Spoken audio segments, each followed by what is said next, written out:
તમે મને કીધું કે લાઈવ કેમ બનાવવાનું. લાઈવમાં વચાલે બટન આવેલું છે, તમને ખબર શોર્ટ બનાવો ને એમાં લાઈવમાં વચ્ચે આવેલું છે ભરતભાઈ. 2 જ મિનિટમાં તમને કહી દઈ.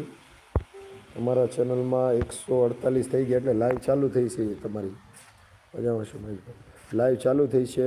પકુભા માલધારી સાહેબ જમી લીધું? ના ના પકુભા, હજી જમવાનું બાકી છે, જમવાનું બને છે બાપુ. તમારું થઈ ગયું જમવાનું બધાનું? પકુભા જય વડવાળા, જય વડવાળા, જય વડવાળા, જય વડવાળા. વેલકમ છે, સ્વાગત છે તમારું ભાઈ.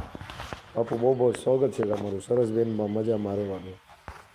એટલે ભરતભાઈ તમને આ કહેવાનું તમારે કે વચમાં જે પ્લસનો આઇકન છે ને એ પ્લસ ઉપર દબાવશો ને એટલે 4 લાઈન આવે છે. પેલી પોસ્ટની આવે, લાઈવની આવે, રીલની આવે ને વિડીયો બ્લોગની આવે, બરાબર?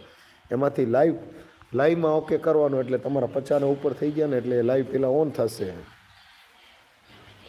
એટલે લાઈવ ઓન થઈ જાય ને એટલે પછી કાંઈ ચિંતા કરવાનું કામ નહીં.